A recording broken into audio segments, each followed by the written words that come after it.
नमस्कार साथियों, मैं गौरव जयराम, राष्ट्रीय महासचिव एआईटीयू। साथियों, अभी आप देख रहे हैं कि हम लोग दिल्ली हैं, इस समय कोर्ट में हैं। हमारे साथ में हमारे जो वकील साहब हैं, रेलवे की इस लड़ाई को जो लड़ रहे हैं, श्रीकांत प्रसाद जी हैं। और पहले ही दिन से बड़ी मजबूती के साथ में कैट हो चाहे हाई कोर्ट हो, और अभी हम लोग आगे की भी तैयारी कर चुके हैं, तो बड़ी मजबूती के साथ में अपनी बात रख रहे हैं। आज हाई कोर्ट में सुनवाई थी हमारी। एक और केस लगाया हुआ था कि रेलवे ने जो नोटिस जारी किया था एग्जाम को लेकर के, उसको लेकर के बड़ी अच्छी तैयारी वकील साहब की और उनकी टीम की तरफ से चल रही थी। तो उसके संदर्भ में आप सुनिएगा सीधा वकील साहब से कि आज हाईकोर्ट में क्या हुआ, क्या रेलवे का जो ग्रुप डी का लेवल 1 का जो एग्जाम था कि वो होगा या नहीं होगा, उसके संबंध में आप वकील साहब से सुनिएगा। वकील साहब, आपका स्वागत है। आपको 40 लाख बच्चों के परिवार आपको दुआ दे रहे हैं, और आपको लगातार आपके चेहरे को देख करके वो लोग बड़ी आशा उम्मीद करते हैं कि आज कुछ वकील साहब हमारे लिए लेकर के आएंगे। तो आज आप बताइएगा कि हाई कोर्ट के अंदर में आज क्या हुआ रेलवे वाले। सिंपली ये था कि जब 8 सितंबर को जब रेलवे ने मिनिस्ट्री ऑफ रेलवे ने एक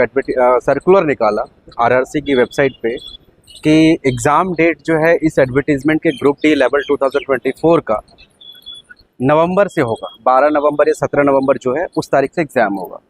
तो इस एग्ज़ाम की वजह से इतने कॉल मैसेजेस मतलब सभी के पास कि ये क्या है। जब हाई कोर्ट ने स्टे लगाया है तो रेलवे कैसे एग्ज़ाम करवा रहा है, इसका मतलब आप लोग बच्चों को बेवकूफ़ बना रहे हो। ये आपके ऊपर भी था, ये मेरे ऊपर भी था। बिल्कुल, ये सवाल था बच्चों में बहुत सारे। इसके पीछे एक रीजन ये भी था कि बहुत सारे लोग सोशल मीडिया पे इसी बात के लिए बैठे हुए हैं बस कि वो गुमराह कर रहे थे टांग खींचने के। जी जी। तो जहाँ भी किसी को एक पॉइंट मिलता है तो टांग खींचने का काम करता है। हमने इमिडिएटली इस पे एक्शन लिया। हमने तुरंत कंटेम्प्ट पिटिशन लगाया हाई कोर्ट में, और जितनी जल्दी से जल्दी हो सके सुनवाई करी। और आज सुनवाई थी ऑनरेबल जस्टिस अमित शर्मा के पास।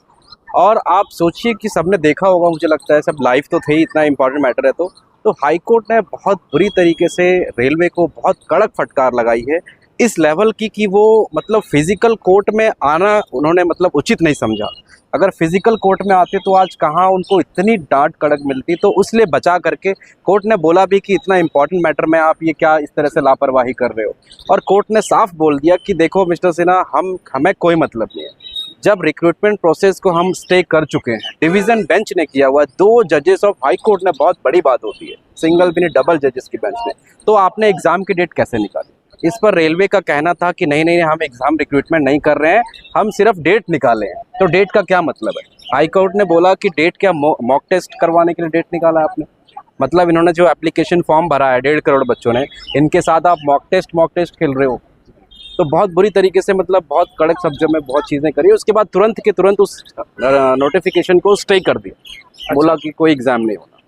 मतलब कि आज जो रेलवे की तरफ से जो नोटिफिकेशन जारी किया गया था एग्जाम को लेकर के, उस पर फुली स्टे लग चुका है। और एक स्टे जो हमारा मार्च के महीने में जो लगा था हाई कोर्ट से, वो भी लगातार जारी है। रेलवे इस बात को मान रहा था कि हम लोग जो अभी एग्जाम करा रहे हैं ये भर्ती प्रक्रिया का हिस्सा नहीं है। एक तरीके से कहा ये क्या था मैं बताता हूँ। जैसे एक छोटा सा apart from the case example बताता हूँ।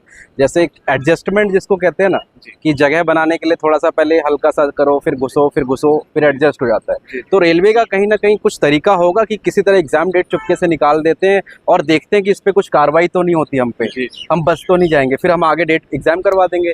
तो वही कार्रवाई स्टॉप हो गई। मतलब इसका साफ ये है कि रेलवे ये देखना चाहता था कि 40 लाख बच्चे जो आईटीआई के ग्राउंड पे थे, लगातार उनकी तरफ से जो केस लड़ा जा रहा था, 15 लाख आईटीआई के बच्चों ने जो ट्वीट किया था कि वो अब 8 महीने हो चुके हैं, वो सो चुके होंगे। अब हम डेट निकाल करके देखते हैं कि कुछ रिएक्शन अगर आता है तो ठीक है, अदरवाइज तो हम लोग आगे इसको बढ़ा देंगे, ऐसा मानना था। यस। तो वही है, सोशल मीडिया का इम्पैक्ट नहीं पड़ता है, कोर्ट का इम्पैक्ट पड़ता है। कोर्ट ने स्टे लगाया हुआ तो आज कोर्ट ने ही स्टे लगाया, अदरवाइज सोशल मीडिया का तो अलग ही बात है। सर, एक बार दोबारा से मैं ये जानना चाहता हूँ, क्योंकि बहुत सारे बच्चों की तरफ से बहुत सारे फ़ोन कॉल आपके पास भी आए, हमारे पास भी आए, तमाम लोगों के पास में आए।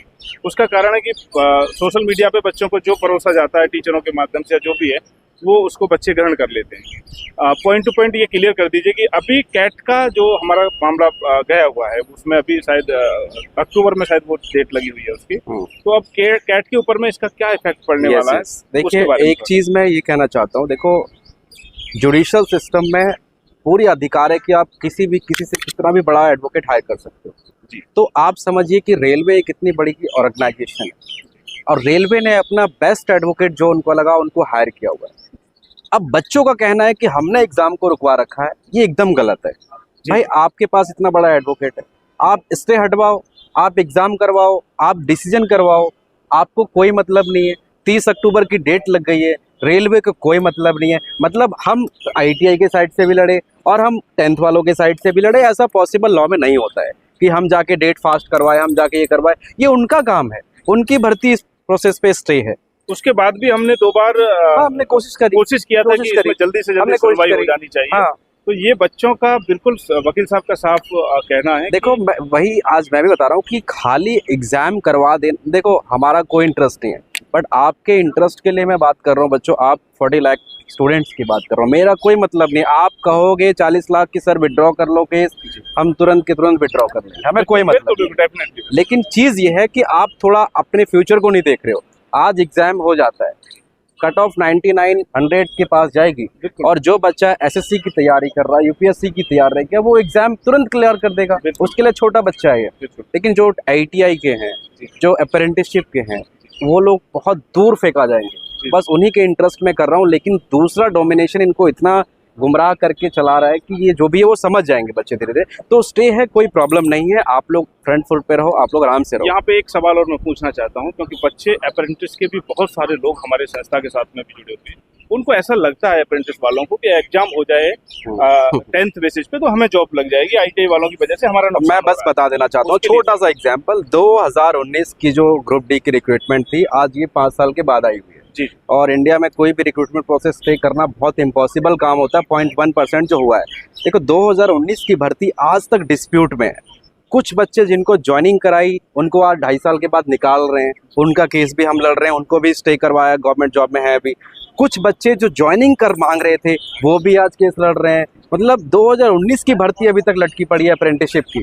तो ये चीज़ क्लियर नहीं है, इसीलिए एक बार मामला साफ होगा तो सारे रास्ते एकदम क्लियर हो जाएंगे। अप्रेंटिस वालों के लिए भी अपॉर्चुनिटी तभी खुलेगी कि जब उनके कंपटीशन में ITI के बच्चे उनके साथ बैठेंगे। भले ही आपका रिजर्वेशन है, भले ही आपको 20% का कोटा निर्धारित किया गया, लेकिन आपको ये मानना पड़ेगा कि लगातार हमारी तरफ से कोशिश हो रही है कि ये जल्दी से जल्दी केस सॉल्व हो जाए। इसीलिए हम लोग कैट में, हाई कोर्ट में लगातार और आगे मतलब रेलवे की साइड से भी आप देखो तो एफर्ट्स हम लोग कर रहे हैं, हम लोग जल्दी हो, जबकि ये उनका काम है। बिल्कुल ठीक है, बहुत बहुत शुक्रिया। आप लोग सुन रहे थे हमारे इस केस में जो पहले ही दिन से जुड़े हुए हैं श्रीकांत प्रसाद जी, बहुत मजबूती के साथ में इस केस को लड़ रहे हैं, और मैं आशा उम्मीद करता हूं कि आपके सारे डाउट क्लियर हो गए होंगे कि पूरी तरीके से रेलवे ग्रुप D की भर्ती स्टे है आज के समय में। आप लोग अभी तक के टाइम पे स्टे, और स्टे रहेगी जब तक वो डिसाइड नहीं होगा। बहुत बहुत शुक्रिया वकील साहब, थैंक यू।